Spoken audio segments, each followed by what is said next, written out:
Chapter 20. Sweeney Todd's Proceedings, Consequent upon the departure of Tobias.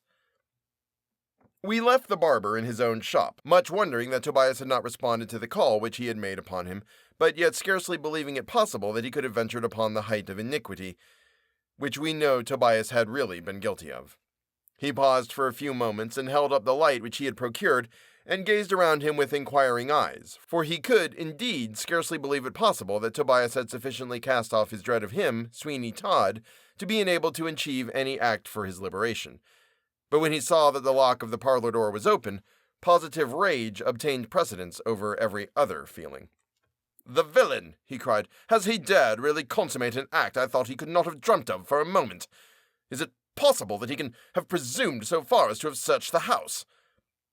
That Tobias, however, had presumed so far, the barber soon discovered, and when he went into his parlor and saw what had actually occurred, and that not only was every cupboard door broken open, but that likewise the door which led to the staircase and the upper part of the house had not escaped, he got perfectly furious, and it was some time before he could sufficiently calm himself to reflect upon the probable and possible amount of danger he might run in consequence of these proceedings.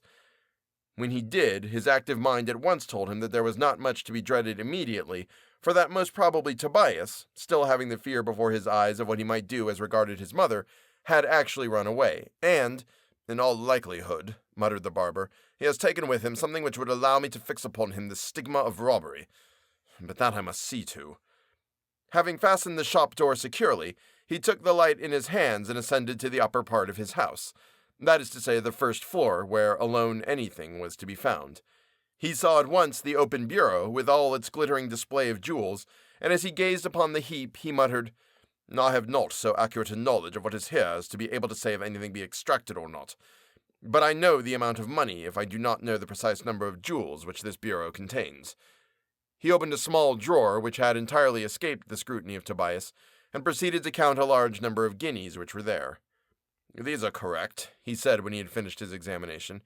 "These are correct, and he has touched none of them." He then opened another drawer in which were a great many packets of silver done up in paper, and these likewise he carefully counted, and was satisfied they were right. "It is strange," he said, "that he has taken nothing, but yet perhaps it is better that it should be so, inasmuch as it shows a wholesome fear of me. The slightest examination would have shown him these hoards of money, and since he has not made that slight examination, nor discovered any of them, it seems to my mind decisive upon the subject that he has taken nothing, and perchance I shall discover him easier than I imagine." He repaired to the parlor again, and carefully divested himself of everything which had enabled him so successfully to impose upon John Mundell, and replaced them by his ordinary costume, after which he fastened up his house and sallied forth, taking his way direct to Mrs. Ragg's humble home, in the expectation that here he would hear something of Tobias, which would give him a clue where to search for him, for search for him he fully intended. But what were his precise intentions, perhaps, he could hardly have told himself until he actually found him. When he reached Mrs. Ragg's house and made his appearance abruptly before that lady, who seemed somehow or another to be always ironing and always to drop the iron when anyone came in very near their toes, he said, "Where did your son Tobias go after he left you tonight?" "Lord, Mr. Todd, is it you? You are as good as a conjurer, sir, for he was here. But bless you, sir, I know no more where he's gone to than the man in the moon. He said he was going to sea, but I'm not sure I should have thought of it. But I'm sure I should not have thought it, that I should not." "To sea?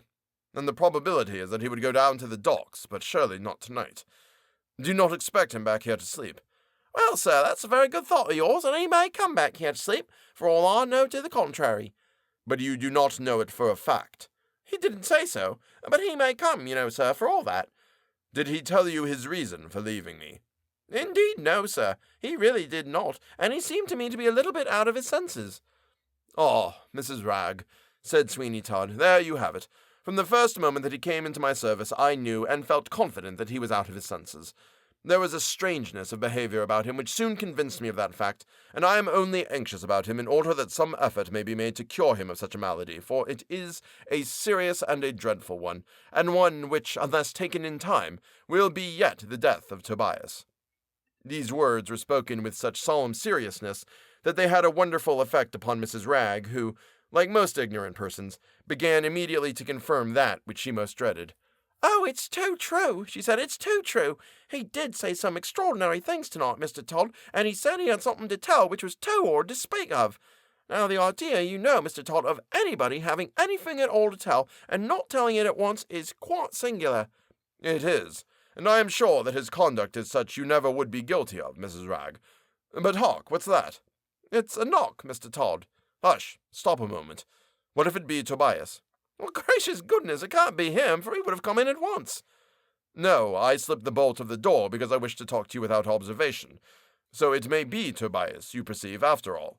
But let me hide somewhere so that I may hear what he says and be able to judge how his mind is affected. I will not hesitate to do something for him, let it cost what it may."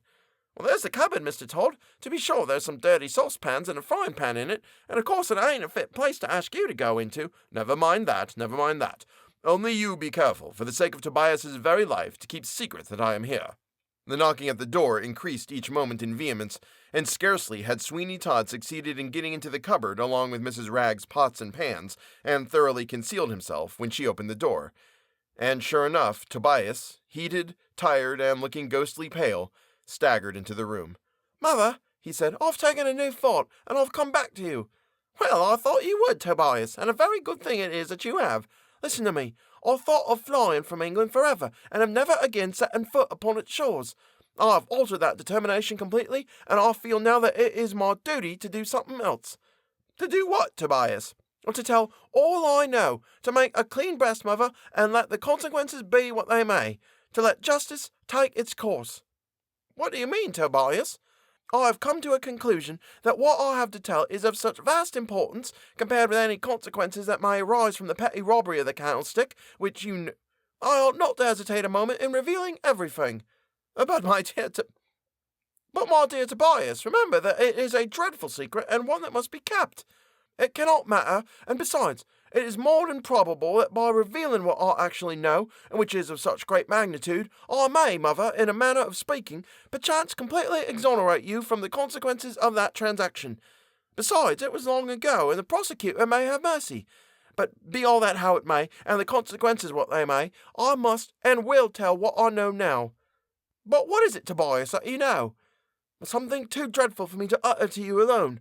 Go into the temple, Mother, to some of the chambers you attend to, and ask them to come to me, and listen to what I've got to say.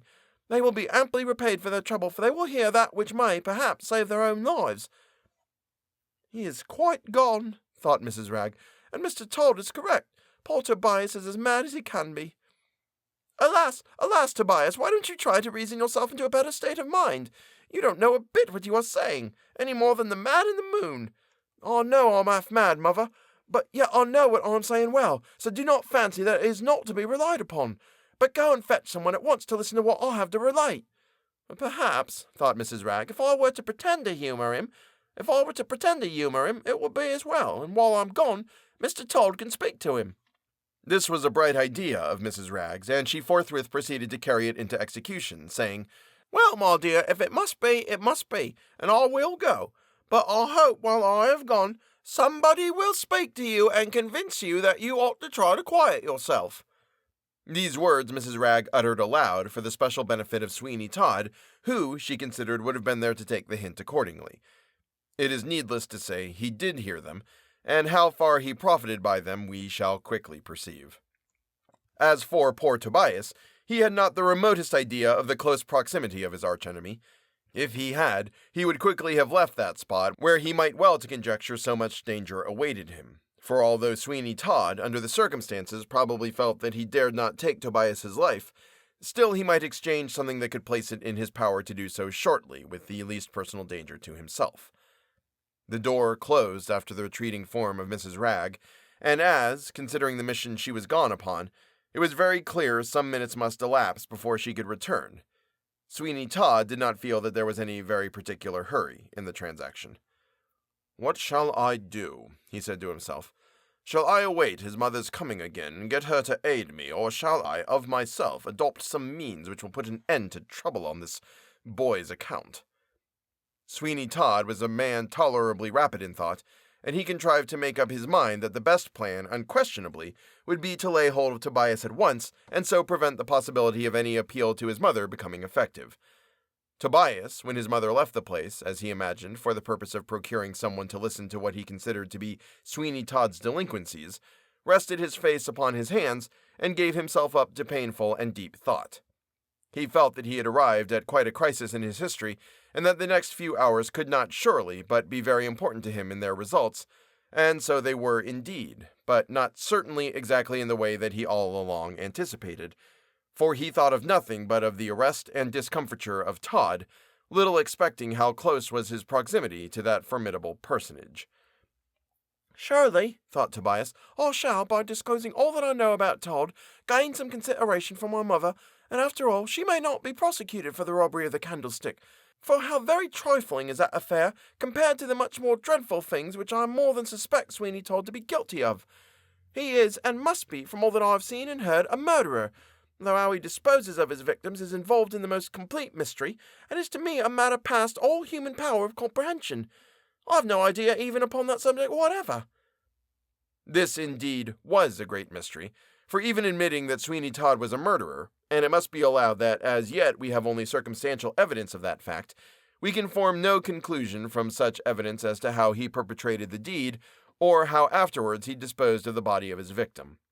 This grand and principal difficulty in the way of committing murder with impunity, namely the disposal of a corpse, certainly did not seem at all to have any effect upon Sweeney Todd, for if he made corpses, he had some means of getting rid of them with the most wonderful expedition as well as secrecy.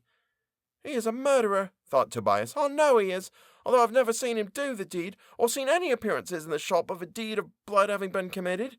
Yet why is it that occasionally, when a better-dressed person than usual comes into the shop, that he sends me out on some errand to a distant part of the town?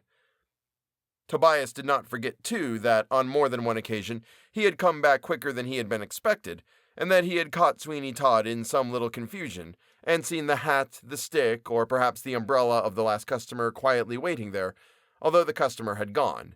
And even if the glaring improbability of a man leaving his hat behind in a barber's shop was got over, why did he not come back for it? This was a circumstance which was entitled to all the weight which Tobias, during his mental cogitations, could give to it, and there could be but one possible explanation of a man not coming back for his hat, and that was that he had not had the power to do so. This house will be searched, thought Tobias, and all those things, which of course must have belonged to so many different people, will be found, and then they will be identified, and he will be required to say how he came by them, which I think will be a difficult task indeed for Sweeney Todd to accomplish. And what a relief it will be to me to be sure when he is hanged, as I think he is tolerably sure to be. What a relief, muttered Sweeney Todd as he slowly opened the door, unseen by Tobias. What a relief it will be to me when this boy is in his grave, as he will be soon, or else I have forgotten all my moral learning, and turned chicken-hearted. Neither of them very likely circumstances.